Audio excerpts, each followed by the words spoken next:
Hi friends, welcome to Suresh అప్స్టే blogs. నేను మీ సురేష్.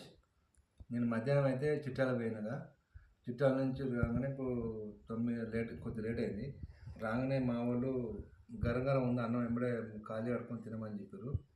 అండ్ టమాటా దొండకాయ curry and egg fry, pakodi, వేడివేడి పకోడీ అయితే చేసారు. వేడివేడి పకోడీలే అన్నం లంచ్ పెట్టుకొని తిందామని చూస్తుంటాం.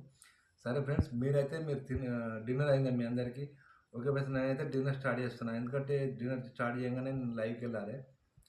ఎందుకంటే లైవ్కు మా సబ్స్క్రైబర్లు మాత్రం ఖచ్చితంగా 9:30, 10 ప్రాంతంలో మీరు రాండి అన్నారని చెప్పి ఒకటే నన్ను కామెంట్స్ పెడతారు ఫ్రెండ్స్. ఓకే, నేను డిన్నర్ చేసిన తర్వాత మాత్రం నేను లైవ్కి వెళ్తా. లైవ్కి రావాలనుకుంటే మాత్రం ఇప్పుడు నేను తిన్న ఒక 15 నిమిషాల తర్వాత నేను లైవ్కు స్టార్ట్ అవుతా. మీరైతే రండి.